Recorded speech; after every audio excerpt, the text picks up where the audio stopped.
As we get started with this, the first thing we need to understand is that all three of the world's great monotheistic religions, I keep getting this weird in and out thing. I don't know what's going on. I'm standing in one place. So all three of the world's great monotheistic religions all trace themselves back to one man, and that is Abraham. The 4,000 years ago, or right around 2000 BC. Let's try the other mic. I don't know what's going on with that. It just goes in and out. Okay, is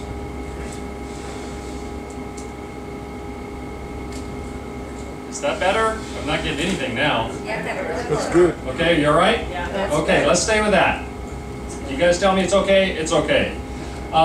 So all three of the great monotheistic religions, Judaism, Christianity, and Islam, all trace themselves back to Father Abraham. This drawing over here of Abraham, you will notice that he is identified as Father Abraham in Hebrew, in Arabic, and in English, because, again, all three of those religions look back to him. Now, a little bit of the history behind that. Abraham was married to Sarah. Actually, originally their names were Abram and Sarai. Abram meant exalted father. His name later was changed when God promised that he would be the father of a great nation. His name was changed to Abraham, which means father of many. And he had promised to Abraham and Sarah that they would have a son, and that son would then become a great nation of people. Unfortunately, God didn't put a timeline on this, and they got impatient. They weren't having a son, and so finally Sarah did something that records indicate was very common in ancient times in the Middle East, and that is she gave her handmaiden, whose name was Hagar, to Abraham to bear a son so that he would be a surrogate heir. So the first child of Abraham was by Sarah's handmaiden Hagar, and his name was Ishmael. Well, not too long after that, Sarah becomes pregnant, and she has a son named Isaac. Well, Sarah gets frustrated with the fact that there now is another boy there that's not her natural son, that is older, and therefore might at some point claim to be the heir. So she pressures Abraham to send Hagar and Ishmael away. God tells Abraham, it'll be all right, I'll take care of them, and in fact, I will make of Ishmael a great people. This is all Hebrew Bible stuff. So, Hagar's son Ishmael later on is the founder of 12 tribes. Just like the 12 tribes of Israel, there were 12 tribes of Ishmael. They became the Arabic peoples. So the Arabic peoples are all descended from Abraham, and that's why they see him as Father Abraham. Later on, in that line, we have Muhammad, and I'm going to talk about him in a second. By the way, this is not to scale. There was a lot more that happened in here. But from Isaac, we have his son Jacob, whose name was changed to Israel. He, like Ishmael, had 12 sons. They became the 12 tribes of Israel, which were the Hebrew people. And then, long descent from that, we end up 2,000 years later from Abraham. Jesus comes of the line of Abraham.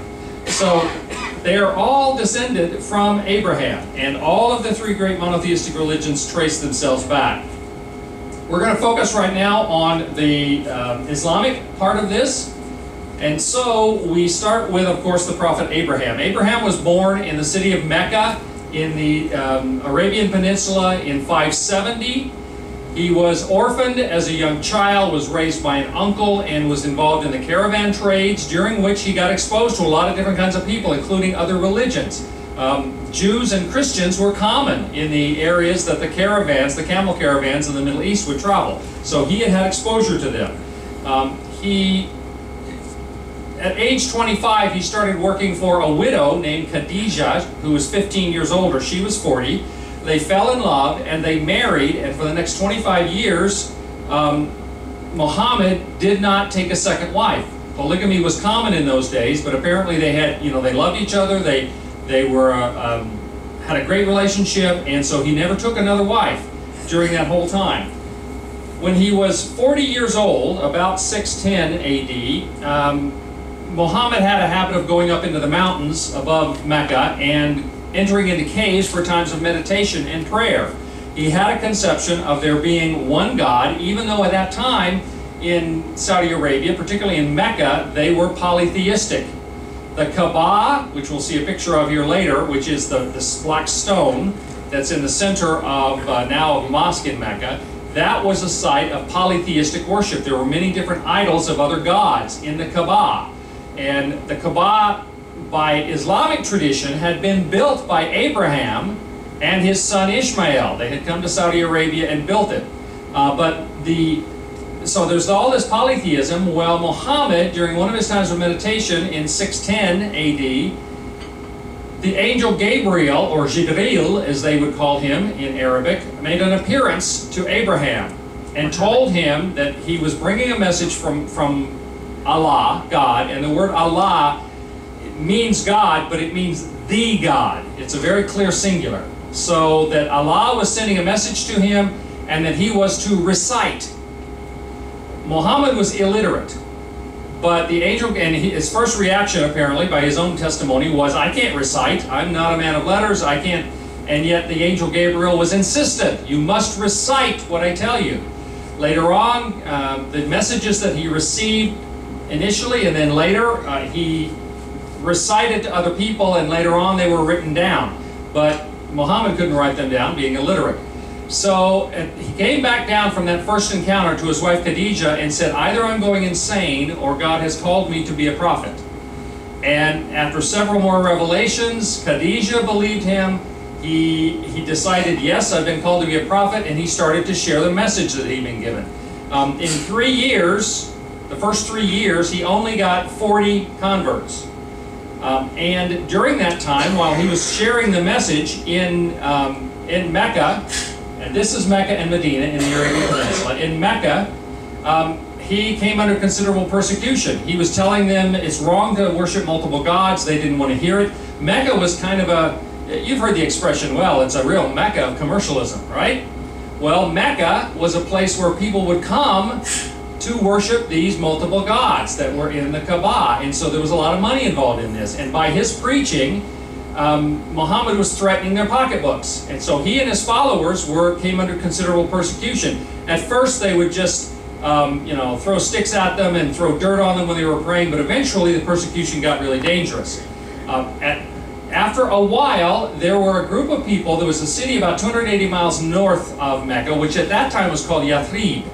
And Yathrib, the people from Yathrib were struggling. They had 5 different groups within the city, and they couldn't seem to get organized in terms of all working together. They had heard that this guy was really strong. He was, putting up with all this persecution down in Mecca. They came to Mecca and said, would you come to Yathrib and lead our community? And if you do, we will follow your religion. We will defend you. And so, in 622, there is the great event. In fact, this is the mark of the start of the Hebrew calendar. It's called the Hijrah, or the migration north. And oddly enough, although they persecuted them, the Meccans tried to prevent them from leaving.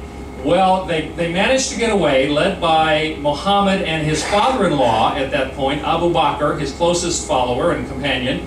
They made a trip north, and Yathrib later on was renamed the City of the Prophet, or later just the city, which is Medina. So the two cities, Mecca and Medina, became the focal point of the Islamic religion. Those are the two holiest sites in Islam.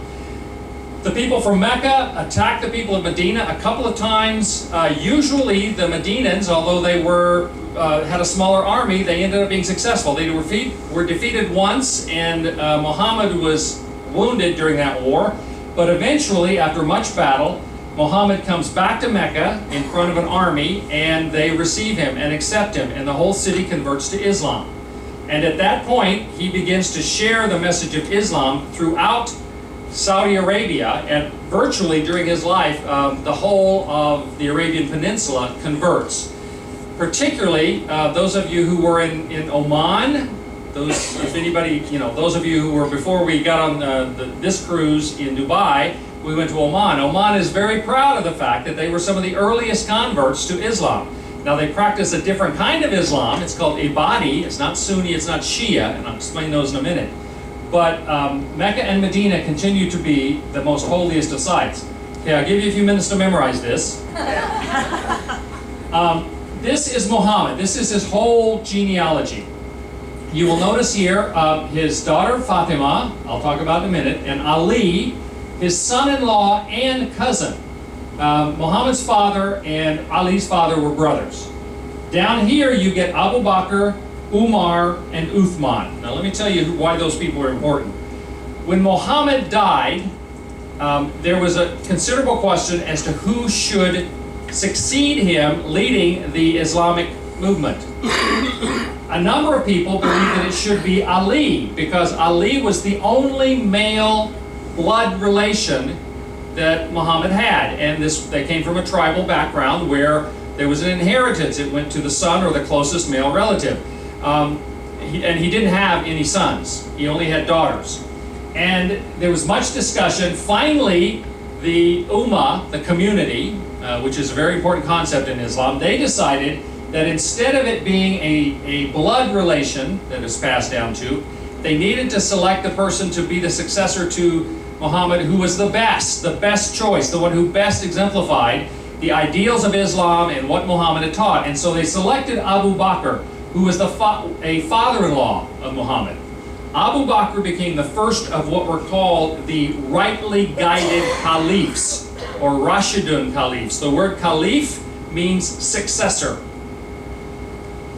Abu Bakr, the first thing that happened when Muhammad died and word got out is almost all of the tribes in the Arabian Peninsula rejected Islam, mostly because they didn't want to pay the tax. Some of them didn't reject the religion, but they stopped paying the tax. And so Abu Bakr immediately launched what's called the Campaign of the Apostasy, and he, in fairly short order, regained the commitment of the people in the Arabian Peninsula to Islam. And he ruled, after that, he began a campaign to spread the message by force of arms to other areas. And so he began a period of conquest. Before Abu Bakr died, and he was only caliph for a little over 2 years, he recognized another of Muhammad's father-in-laws, Umar, as being the next best candidate. And so when Abu Bakr died, in his will, he said, Umar should be my successor, and everyone agreed. The whole time, there's a group of people who still believe that Ali, because of the blood relationship, that he should be the leader. After Umar, and Umar was very important for 2 reasons, Umar set up the political structure that allowed them to rule. They're spreading like wildfire. The Arab Islamic armies are traveling north. They're defeating the Sassanid Empire, which was the Persian Empire, the Byzantine Empire. They're taking land away from them. They're conquering North Africa. I'll show you maps in a second. So these 3, Abu Bakr, Umar, and then Umar, before his death, he set up a council of 6 men and said, select one of you as a successor. And they selected Uthman. For the first 6 years of his being caliph, he was caliph longer than any of the others. First 6 years, he was the most popular of all caliphs. The last 6 years, people started disagreeing with him on things, and he refused to put down rebellion by violence because he thought that would split Islam. After 12 years, he was assassinated. Umar also had been assassinated, by the way. Uthman was assassinated by an Egyptian servant because they didn't like the fact that Egypt had been conquered. Now, I tell you all that. The 4th caliph was Ali. Now, those 4 are called the rightly guided caliphs. But every time a new caliph needed to be named, there was a conflict, because the people who followed Ali and thought he should be the successor were called the Shia al-Ali. Shia means the partisans of, or the supporters of. Shia became Shiite.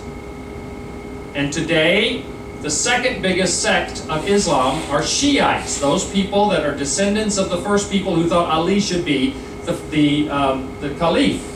The others, who were not direct blood relations, but were all related to, there were 2 father-in-laws and a son-in-law, they were all related to Muhammad. They were selected because it was felt they were best representative of the Sunnah, or the well-trodden path, the tradition. They represented what Muhammad meant for Islam to be. Well, the followers of that track, the ones who believed the best leader, not the blood relation, should be in charge, were called the Sunnis, from Sunnah, the tradition.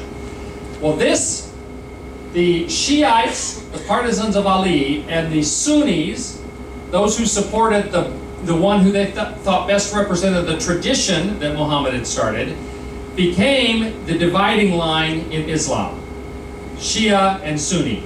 And we're going to talk about that a little bit as we go along.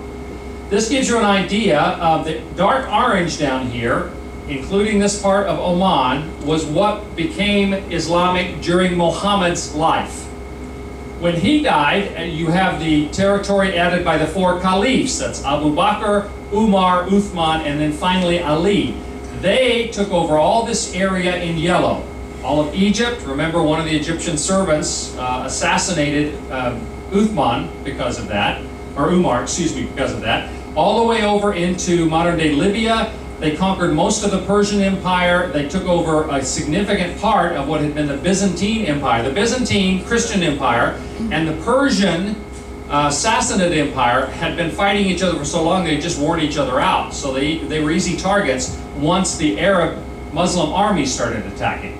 And then we come to another Umayyad Caliphate that I'll talk about. They extended all through North Africa, the Maghreb as it's called, over in Northwest Africa, and crossed over into Europe, the Iberian Peninsula. The Umayyad Caliphates, which was the next caliph to come along, they conquered pretty much all of Spain and Portugal, and then were trying to conquer the rest of Europe. The armies went up into Western Europe, all the way to Tours, near Paris, and finally were defeated. The first people that could defeat them, Europeans, was Charles Martel, who was the grandfather of Charlemagne, Charles the Great, who would come along later and create a European empire. But had it not been for Charles Martel stopping them here, their intention was to take over all of Western Europe. And that's an important historic point we'll come to.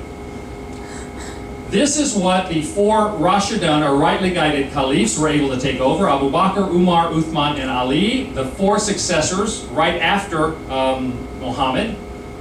Then the Umayyad Caliphate, what happened is when Ali took over, he did a couple things people didn't like. He moved the capital away from Medina up to a place in Iraq, modern-day Iraq, and he also got rid of a lot of the governors and put his friends in place. Well, Uthman, the one that had come right before Ali, who had been assassinated, was part of the Umayyad tribe, a different tribe than Muhammad. And his relatives felt like Ali should focus on trying to get revenge for the people who killed him. And Ali refused. Well,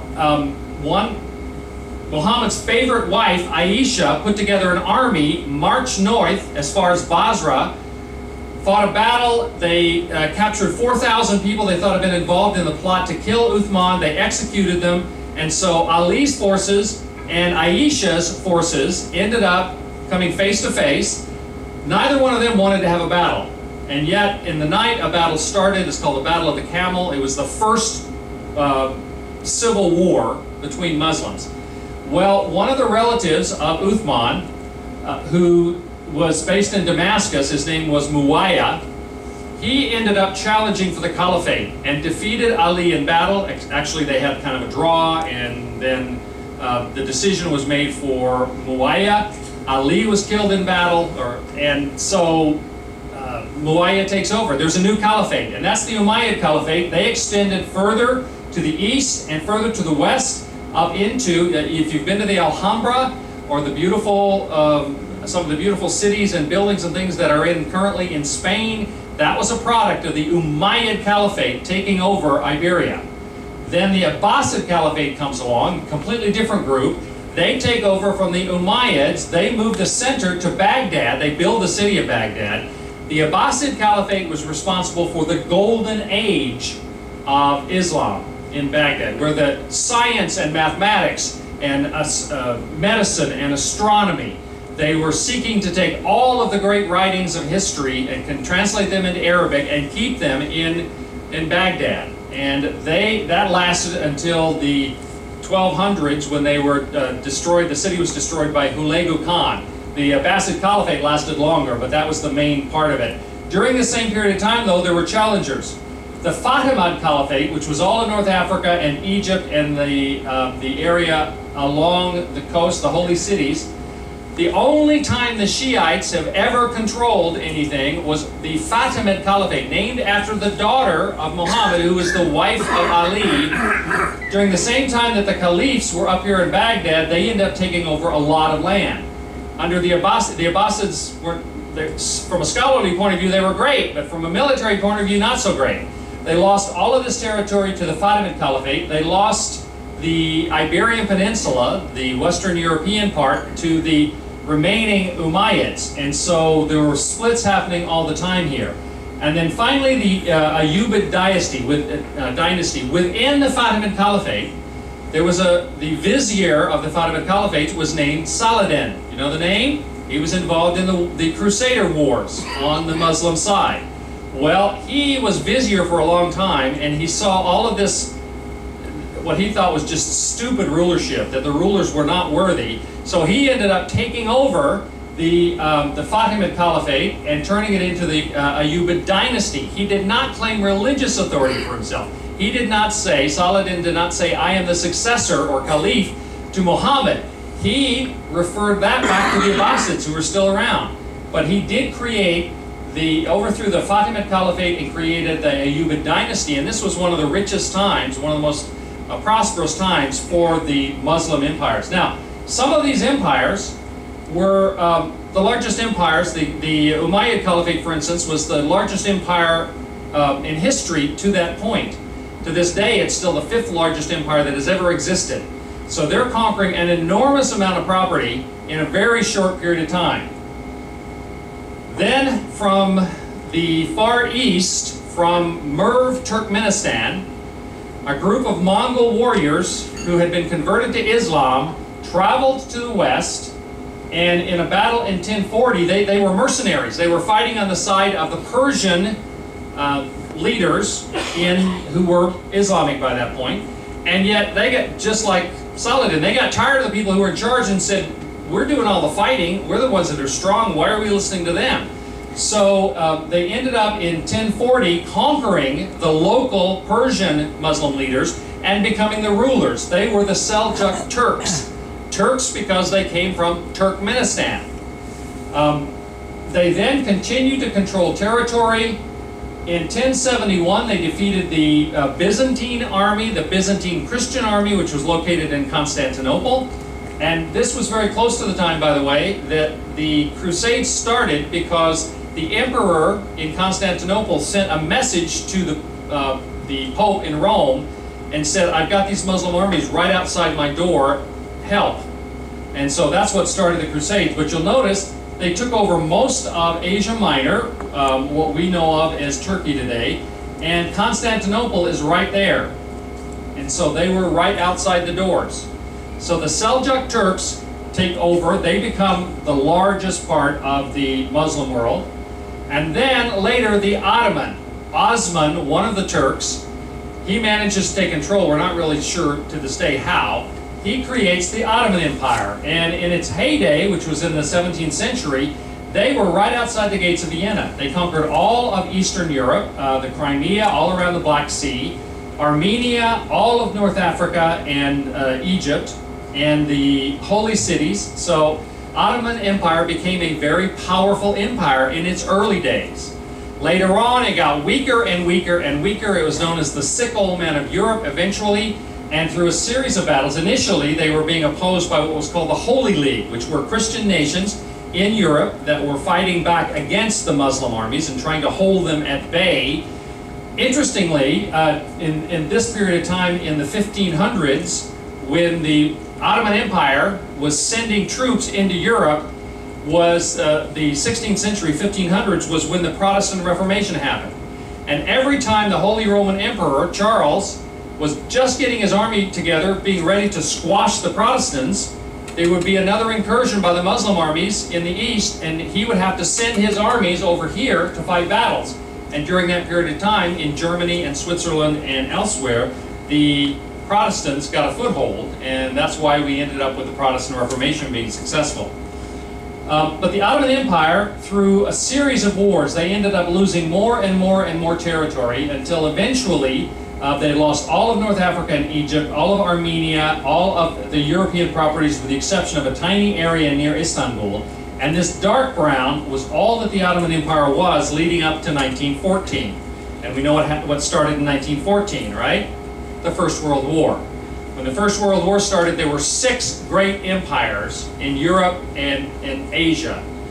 The British Empire, the French Empire, the German Empire, the Austro-Hungarian Empire, the Russian Empire, and the Ottoman Empire. By the end of the First World War, only 2 of those existed, and not nearly as powerful as they had been. That is, the British Empire and the French Empire. All the others had been destroyed. The Ottoman Empire was taken and broken up, and into various countries. This is a real quick key dates. I don't usually focus on dates when I do talks because you don't need that, but this will give you kind of a summary. Muhammad was born in 570. In 610, he gets the first revelation of the Quran. 622, during the Hijra, the migration north to Medina, that's when Islam officially is started. That's when the Islamic calendar starts. 630, Muhammad and his followers return and defeat Mecca. 632, Muhammad dies after converting most of the Arab Peninsula, and a series of caliphs or successors launch military campaigns. The first 4 of those are called the Rashidun, or rightly guided caliphs. Then the Umayyad caliphs, the Abbasid caliph, the Fatimid caliph, the Ayyubid dynasty, and then the Ottoman Empire. That's the history. And I wanted to start with the history before we get into some of the beliefs that we have. Okay, another chart for you to memorize. You think Islam is one thing? This is a not very detailed chart of the Islamic sects. The 2 biggest ones are Sunni here, and there are 4, or you might say 5 schools of theology that exist within Sunni Islam. Sunni Islam is 85% of all Muslims in the world are Sunni. The Hanafi is fairly liberal. This is what they had practiced in Turkey. Turkey's getting more conservative all the time. But the countries that are more progressive, less restrictive, tend to be Hanafi or Maliki. Hanbali, which is practiced in Saudi Arabia, for instance, is ultra-conservative. It's also the theology primarily that ISIL or ISIS was focused on. You also get Maliki and Shafi'i in other parts of the world. The reason that, by the way, I'm talking about Islam now, you're thinking, hey, we're not in the Middle East.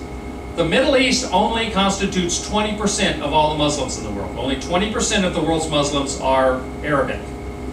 The country of Indonesia is the largest Muslim country in the world. There are more Muslims in Indonesia than there is in the whole Middle East.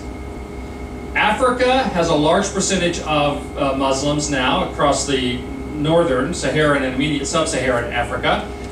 We obviously get, in Southeast Asia we have some, but the largest population of Muslims is in South Asia. That is India, Pakistan, and Bangladesh. So we have just been cruising around the part of the world that has more Muslims than any other region. All right? So you get Sunni, it's 85%. Shia is less than 15%. This is, and Sunni, Saudi Arabia, most of the countries are Sunni. Shia is primarily Iran, which is more than 90% Shiite or Shia Muslim, and Iraq. Now, interestingly, Iraq is predominantly Shia, but during the time of Saddam Hussein, he was Sunni, and he was controlling the country. So it was being run by a minority Sunni government, but it is predominantly Shia. And of course, Iran and Iraq had horrendous wars. They had an 8-year war, more than 8 years, where they were using child soldiers and just gassing each other and doing horrendous things. Well, within Shia, there are all these different schools. I'm going to give you a little detail, and then you'll notice there's a third, the Khawarij. They were the group, they're the predecessors of this group, that actually were the ones that assassinated Uthman and became kind of outcasts, but from them, the Ibadi Islam. And Ibadi is, there's little pockets of it in places, but it's primarily in Oman. And it's a different thing than Shia or Sunni. They have some different doctrines. This is Shia. Again, it's only one thing, right? Islam is all the same. Well, from Shia Islam, I'll stand back here, Muhammad and his daughter Fatima. Fatima was married to Ali. They had two sons, Hassan and Hussein. From that point, the divisions between who are the legitimate heirs to Muhammad and therefore who are the people we're supposed to follow vary widely. Now, in Shia Islam, they believe that an imam in Sunni Islam is simply a leader of prayer. It's a local person who's trained in the Quran and he leads prayer. An imam in Shia Islam is considered to be appointed by God and speaking with the authority of God. Not God. That's the most important doctrine in all of Islam, whether Shia or Sunni, with a couple of exceptions, minor exceptions. The most important doctrine is called Tawheed. Tawheed means singular, that God, it's based on the number for one. That God is one, nothing can be compared to him, nothing can be equated with him. The idea that Jesus was the Son of God is completely unacceptable to Muslims, for instance. And so the idea of the dissent here is how many imams, how many prophets were legitimately appointed in Shia by God as spokespeople. So you have one group who believes that after Hassan and Hussein, the sons of Ali, and Hussein was killed in a battle, he had only like a small number of people, like 40 people fighting for him, and he went up against a whole army and was killed. And he's still to this day, the death of Hussein is a major sore point for the Shiites against the Sunnis. Well, there's a group that believed that there was only one follower or one imam after Hussein, Muhammad ibn the Hanafiya, and they are the Hanafis. You have another group that believed after Hussein there was Zayd al-Abidin, and so Zayd, they're called the Zaydis. Some believe that after Hussein and Zayn, there was Muhammad al-Baqir and Jafar al-Sadiq, and then a number of others. They are what's called Twelvers, because they believe there were 12 descendants or caliphs after Muhammad. Twelvers are the largest group of Shia Muslims. They are the predominant group in Iran, and particularly they believe that the 12th Imam, the Muhammad al-Mahdi, that he went in the 11th century, he went into what's called, in the 9th century, he went into what's called an occultation. He disappeared from sight. He's still around, but you can't see him. Eventually, the Mahdi is going to come back. And interestingly enough, they believe that his predecessor, the one who will come and announce his coming, will be Jesus. Jesus is a prophet in Islam. That the Mahdi will come back and he will declare the end of the world as we know it and the day of judgment, and people appear before Allah and have to make it, account for themselves. So the Twelvers or the Umayyad are the largest group. You then have a group that believe there were 7, Ishmael being the last. They are called the Seveners, or sometimes the Ismailis. Then you have groups who have many more in the list. The Druze are considered by many people not to even be legitimate Muslims. You have, from here, it goes back up, and you have the Nasaris. The Nasaris are interesting, unique in fact, because their leader, their imam, is a fellow named Aga Khan. Are you familiar with the name Aga Khan? He is a British businessman, a billionaire, a philanthropist. He does a lot of work building schools and things, but he's a billionaire. He's famous for breeding racehorses and liking really fast cars. Okay? And he is considered the primary advisor on all matters spiritual and secular to the Nizaris around the world. They're frequently called the Nizari Ismailis, or sometimes when they say Ismaili, they mean the Nizaris rather than this group over here. So the Aga Khan, who lives in Britain and France, he is the leader of the Nizaris. And it goes on. Down here, you get a number of other theological groups. Now, the Sufis come off of this as well. The Sufis are considered, I think I have them here, Sufi. This Sufi is a Sunni sect But there are a lot of different movements within that. And within Sufism, I'm mentioning this particularly because of the event that happened in the North Sinai.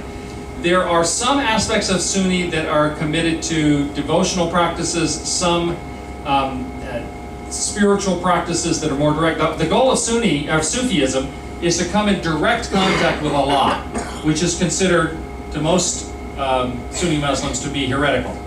They also have always featured building of shrines to their great imams, their prophets, they believe, and they go to those shrines and they wouldn't say worship. They say they just focus on Allah because of the shrines of their leaders. That's considered completely wrong to the radical other Sunni sects. That's why we had the attack in northern Sinai, because other radical Sunnis believe that the Sufis are heretics. This is the layout right now. All of the green area, which is obviously most of it, is predominantly Sunni. The orange areas, which is primarily Iraq, Iran, a little bit up in Asia Minor and Turkey, and the Yemen are the Shia. And then you get, so this purple here is Oman, that's Ibadi, which is a third flavor. There are others, the Alawites. The president of Syria is Alawite, which is a smaller sect. So there are a lot of other complications. Do you see why it's ridiculous for people to make comments like, well, all Muslims believe whatever it is, or do this, or say that? It is, I mean, imagine all the Protestant denominations. If the Methodists were trying to kill all the Baptists, then you might have kind of a picture of what this looks like, all right? It is a very complicated picture. Now, a little bit about the beliefs. I'm not going to spend a long time with this. The primary book of Islam is the Quran. This is the written version of what was presented orally to Muhammad. And it was captured, the final version of it was formalized under Umar. And that's one of the things he is highly regarded for giving the final version of it. It's believed that the Quran is 114 surahs, or chapters. The word surah literally means fence. They vary in length. The first one is fairly short, with the Fatihah, and it's kind of the introductory one. And after that, they're in order of length, longest to shortest, which is kind of in reverse chronological order because we believe the shortest ones were written earlier. 114 of these chapters, or surahs, and then within them there are ayats, or what we would think of as verses. That ayat means signs.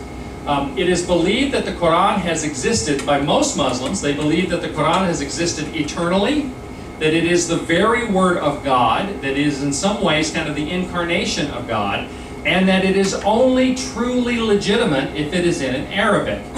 Muslims believe that Arabic is the language of God, and that's why Arabic is used. If you take the Quran and you translate it into another language, you can do that, but it's no longer the true Quran. It's considered a commentary on the Quran because it is the book, the holy book. Now, interestingly, Muslims also believe, because Jews and Christians also have holy books that were given by God, and they believe that they were, although they later got corrupted by people according to Muslims, then they are called the people of the book. Throughout all of this conquering and stuff that was happening, Muslims have historically not required people to convert to Islam, with very, very rare exceptions. There was a period of time in the 11th century, and this is one of the things that led up to the Crusades. There was a Fatimid Caliph based in Egypt named Mad Hakim. They called him the Mad Caliph, Al-Hakim.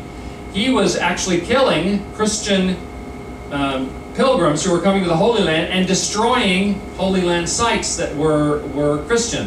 For instance, he destroyed the Tomb of the Holy Sepulchre. It had to be rebuilt later. The rest of the Islamic world didn't agree with that. In fact, the rest of the Islamic world asked the Byzantines if they would send troops to help protect their own pilgrims who were coming to the Holy Land. And that's why the first troops came to the Holy Land, to protect pilgrims at the request of the rest of the Islamic world. And then it got nasty and turned into the war of the Crusades. But the Quran is considered the holy book. In addition, there are two other factors. The Hadith.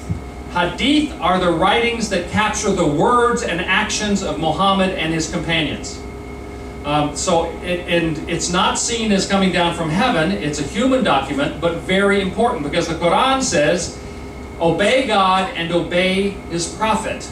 And so the words and life of the Prophet Muhammad are also very important. Second to the Quran, but very important. The Hadith, at one point there were 100,000 different Hadith, different writings that claimed to be from Muhammad's life and words. And they developed a whole science to determine which of these should we listen to. And they now have categories. There are those that are considered perfect Hadith, those that are good, and those that are poor. And the good ones, or the perfect ones, are the ones that people are supposed to follow. From the Quran and the Hadith, they then have developed what's called the Sunnah. This is from the same root word that Sunni comes from. It means the path, the tradition, the clearly trodden path. That means they take all of the Quran and the Hadith, so the Quran and the life and sayings of the Prophet, and they create what is an ideal Islamic life supposed to be.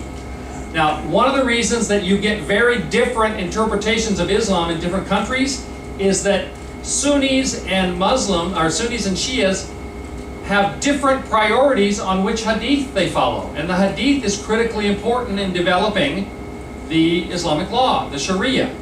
So you get very radical, even what seems oppressive interpretations of the Quran in one place because of the Hadith they follow. Shias and Sunnis follow different Hadiths. Other places, like Turkey, you get a very liberal kind of interpretation. And so Islamic law is based not just on the Quran, but on the interpretations that vary.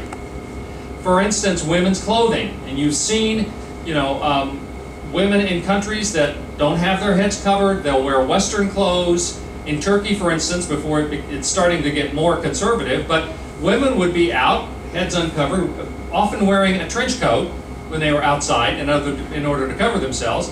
They get to their office, they get to their home, and they take that off, but they wear very Western clothes, because the only thing the Quran says is women should dress modestly.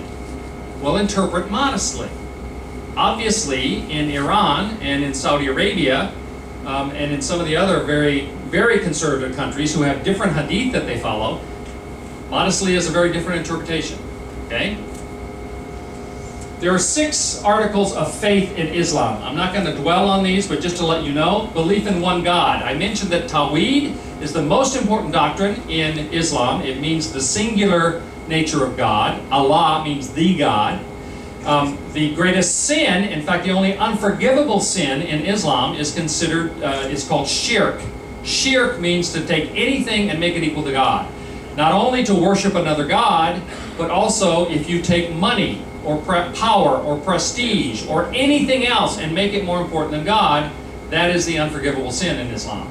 They believe in the angels of God. Angels in Islam are created from light. They do not have free will. They only do what God tells them to do. On the other hand, there's another spiritual creature called a jinn. It's where we get the word genie. A jinn is a spiritual creature that does have free will. They sometimes do good stuff, they sometimes do bad stuff, and they will be judged. Angels won't be judged because they never do anything except what God wants. There is a belief in the prophets and messengers of God, especially Muhammad. Prophets are those who came and spoke for God, and that includes all of the Old Testament prophets, pretty much. Messengers are those who brought writings from God.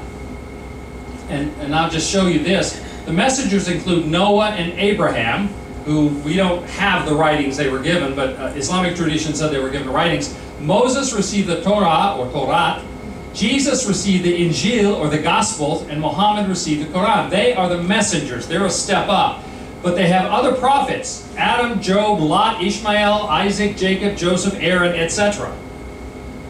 And most of those prophets are highly regarded. Now, Muhammad is seen as the last prophet and the seal of the prophets. No one will come as a prophet after him. But they have many prophets from the Hebrew Bible, and they believe, and the New Testament as well. They believe that these people were appointed by God. But then the writings they brought and the message they had got corrupted later, and Muhammad was sent to get rid of all the false gods, and secondly, to clear up the corruptions that had happened in Judaism and Christianity. All right, so belief in the books of God, especially the Quran, Belief in the Day of Judgment and the afterlife. It's believed that when the Mahdi, for the 12ers, comes back, there will be a day of judgment. And that there will, in the judgment, there will be blessing for those who have been obedient to Allah and condemnation for those who have not. Then a belief in the supremacy of God's will and divine decree. You might think of that as predestination. That God's will is perfect, and whatever He decides is perfect, and it's not for us to argue with it. All right? The messengers and prophets of Islam, and then the 5 pillars of Islam. This is the most important part in terms of what they believe. First, there is the profession of faith, or the Shahada. In English, it is, there is no God but Allah. Remember that singularity of God. And Muhammad is his prophet. To be a Muslim only requires that you say this in Arabic in front of 2 witnesses. Now you're expected to be able to pronounce it correctly. It's Allah wa Muhammad, I'm breaking up here, Rasul Allah in Arabic. So to say that in front of 2 witnesses and to say it correctly, which I just didn't do, La ilaha illa Allah wa Muhammad Rasul Allah. That's what's required to be a Muslim. That's all there is. You don't have to do anything else. But implied in that is that you really believe it and you're going to be obedient to the principles of Islam. So the profession of faith. And the Shahada is included in the call to prayer, among other things. That's the Shahada is there. The second principle, which people frequently know about, is the Salah, or prayer. 5 times a day, facing toward Mecca. In every mosque, there is a niche in the wall, which is called a mihrab. That tells you what direction to face so that you're facing toward Mecca. And so early morning, noon, mid-afternoon, late afternoon, evening, 5 times a day is prayer that is required. Now, were any of you all on the previous trip and went to St. Catherine's Monastery?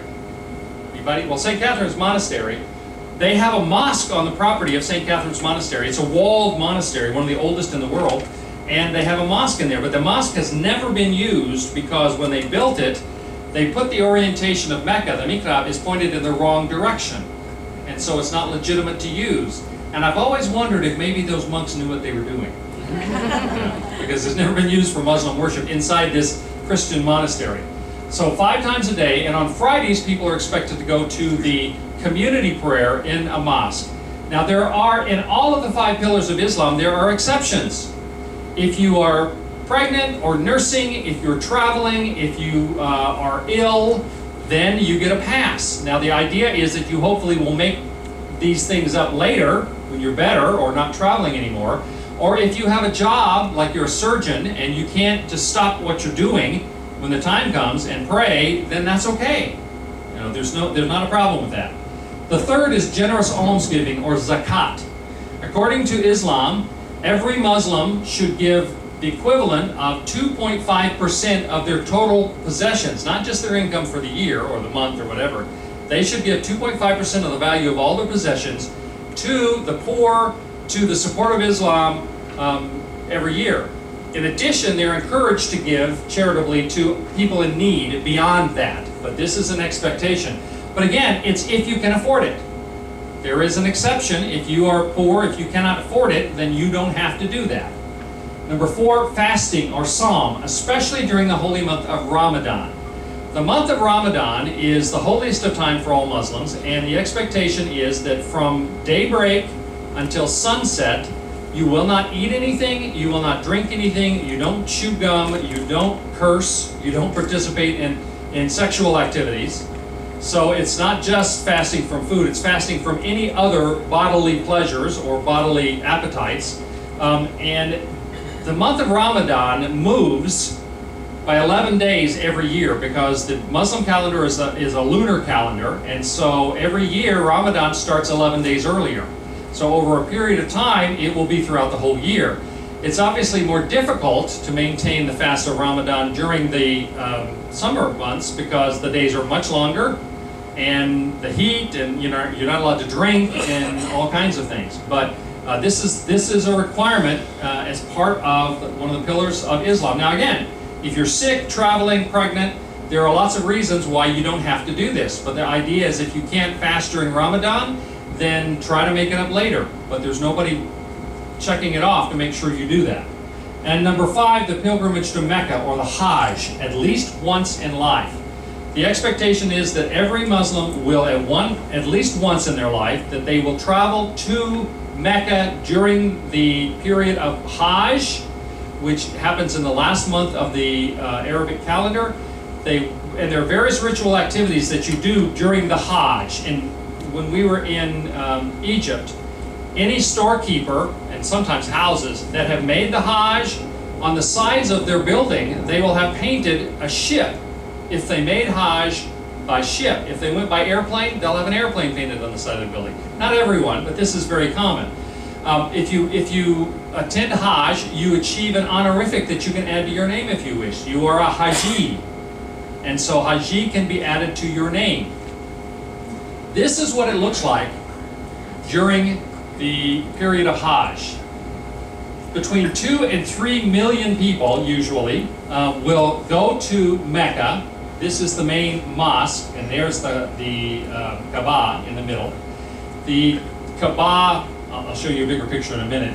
There are a number of rituals people do there. They will walk 7 times around the Kaaba counterclockwise, and they go counterclockwise as a symbol of the fact that this is completely outside time. This is doesn't go by the usual rules. They then, over here, you can see this, there are 2 hills there. This is all representative of what happened when Hagar and her son Ishmael were sent out. They are in the desert, and she's running back and forth trying to find water for her son. And so there are 2 hills that you run back and forth between. She found a well, which was called Zamzam, and so it's there. You can drink from the well. You're supposed to drink from the well of Zamzam. Some people take a canteen of water back home with them from Zamzam. You're supposed to spend a night out on the plains of Arafat. You are supposed to throw stones at 3 pillars that represent the devil. So there are a number of different rituals that you do during that time for the pilgrimage of the Hajj. When people go to the Hajj, they all dress in the same clothing. They all wear white. And part of the point there is you are not supposed to know whether the person standing next to you is the head of state somewhere or is a beggar. Everyone is supposed to be equal during the Hajj. And they will shave their heads. There are rituals of purification. And so a lot of that. In fact, I was just watching a history thing, and they talked about the fact that Malcolm X, who had been part of the Nation of Islam, the black Muslims in the United States, it was when he went on Hajj that he came back and completely repudiated all of the doctrines, which were heretical by usual Muslim standards, that the leader of the Nation of Islam had presented in the U.S. Partly because there was one of the doctrines that they maintained in the Nation of Islam was that only black people were true Muslims and no white people could ever really be accepted by Allah. Well, he came back Malcolm X having experienced this absolute equality. Doesn't matter what color you are, where you're from, what language you speak, what gender you are. Everybody's equal. And he came back and repudiated all of those doctrines and was later assassinated for that. But this is the Hajj. I want to talk about one last thing, and that Islamism. Islamism is basically the idea that Islam should not just be a religion, but should affect all aspects of life, including political life. In other words, it's a desire to make the principles of Islam the controlling factors in the government. It's representative of the most radical movements. There is what's called the Salafi movement, which is ultra-conservative. Now, again, a mistake people make. It's estimated less than 5% of Muslims maintain any kind of radical leanings at all. And certainly, less than 5% would want to do anything from an aggressive, violent, or military sense to try to convert people to Islam. The idea that all Muslims are trying to force everybody else to become Muslims, that's contrary to the Quran. Muhammad and the Quran said people should be allowed to maintain their own religion. And throughout the history of Islam, that has been the case.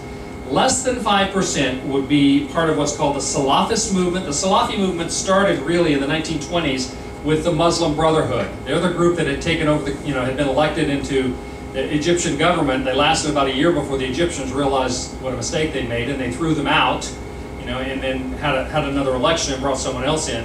There is also the Wahhabist movement, which began in the 1700s with a preacher and scholar whose name was Muhammad ibn Abd al-Wahhab in Saudi Arabia.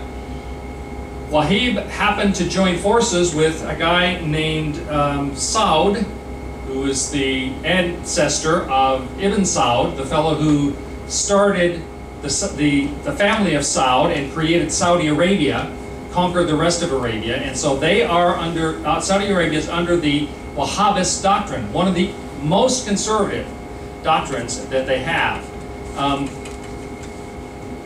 So Islamism, the biggest point I want to make there is it is in ISIL, ISIS, or the Islamic State, also under that. The Sunni Muslims who attacked the Sufi temple, or the Sufi mosque, excuse me, they were part of ISIS. They are an offshoot of ISIS. ISIS has various chapters in different places. So they maintain the Salafist, or ultra-conservative, politically oriented, take control by violence if necessary, and they react to other Muslim groups they consider heretics just as much as they do non-Muslims.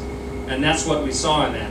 But the main point I want to make in that is the idea of Islamism is a very tiny percentage of Muslims around the world. And in fact, when ISIS began to cut off people's heads and began to really make a splash in Syria, 120 Muslim leaders from around the world declared them to be anti-Islamic.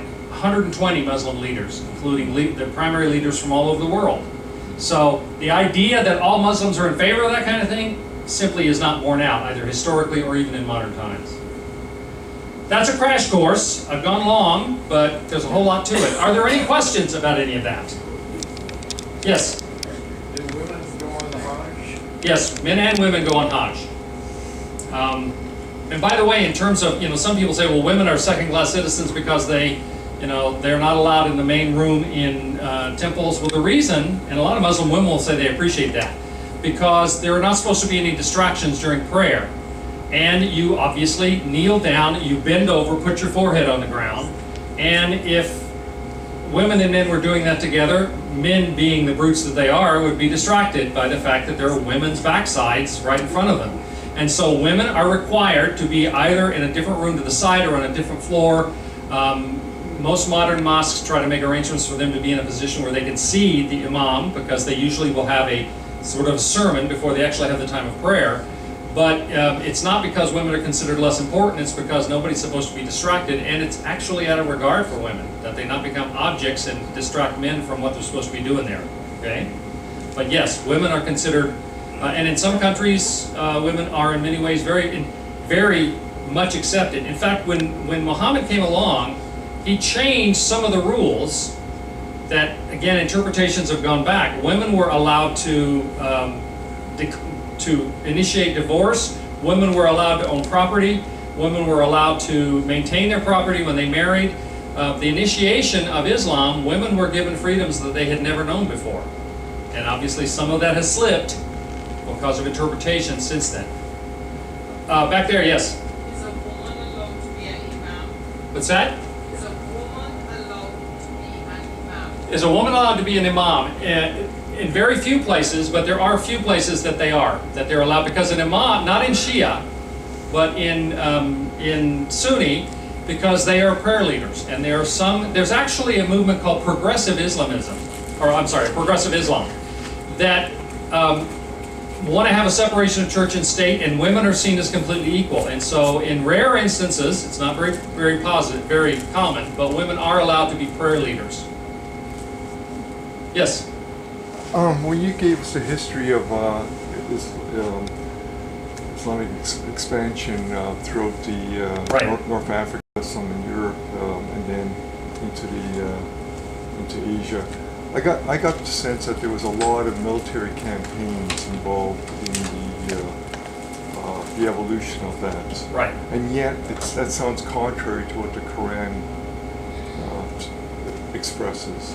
So the question It sounds like a contradiction. okay, it sounds like a contradiction. If the Quran is advocating peace, then it sounds like they conquered all these areas by force of arms. They did conquer these areas by force of arms, but they did not conquer them for religious reasons per se. In other words, they didn't conquer them and then force everybody to be Muslim. They conquered them and then controlled them. You have to remember that when this started, the Byzantines were trying to conquer every place. The Sassanid Persians were trying to conquer every place. And so they pursued. Now, the idea was to conquer in order for there to be an openness to Islam, but they did not require people to be Muslims. The requirement only was that they pay a poll tax, basically paying for the policing services that they received as being part of the Islamic world now. They did conquer by force of arms. There's no question about that. But they didn't convert by force of arms. And that's an important point. Many of these areas that are now predominantly Muslim, that were Christian, all of North Africa was Christian. St. Augustine, one of the most important figures from the 400s, was a bishop of Hippo in what we know of as Libya. And so North Africa was all of the Middle East. The St. Paul, his activity in Asia Minor, which is modern-day Turkey, it's 98% Islamic now, but those were the earliest of the Christian churches that were planted. But they conquered those areas from other empires, like the Byzantine Empire, the Sassanid Empire, etc. They didn't force people to convert, but over generations, because that was the dominant, that was the religion of those in power, people converted. It made for easier business relationships. They didn't have to pay a special tax then. Who knows what the reasons were, but those areas, it took a long time for most of those areas to become Muslim after they were conquered by the Muslim armies. Here first and then in the back. Yes? Just if you would comment on, you commented on Mecca and Medina, but also Jerusalem and the... Right. So what about Jerusalem? Jerusalem is considered the third holiest place, depending upon who you ask. I mean, some of the Shiites would maintain Kufa or someplace up in the Middle East. In 621,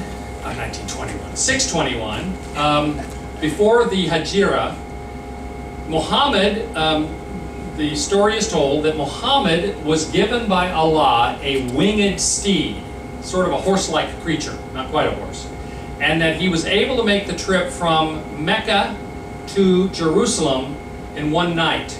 And we're talking about a trip that by camel would have taken you over a month.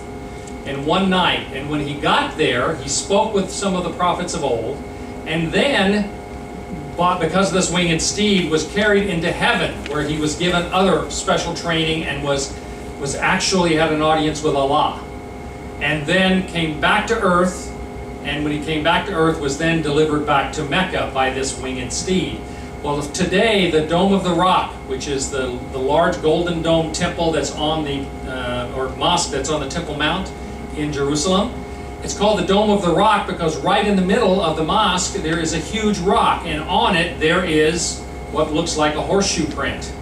Okay, I've been in the Dome of the Rock many years ago, back before it was much more restricted as it is now, and it looks like, and the idea is that hoof print was left there when Muhammad, either when he took off or when he landed, in his journey to heaven. So this is the overnight journey, which was supposed to be a mystical experience before the Hijra and all of that happened. Okay? Yes? Are you aware of what the economic benefit of one of the pillars of Islam is to Saudi Arabia? Because they have 2 million religious tourists every year doing the Hajj. Sure. And it goes on in perpetuity. Has anybody looked at the economic benefit, or do they run it at a break even?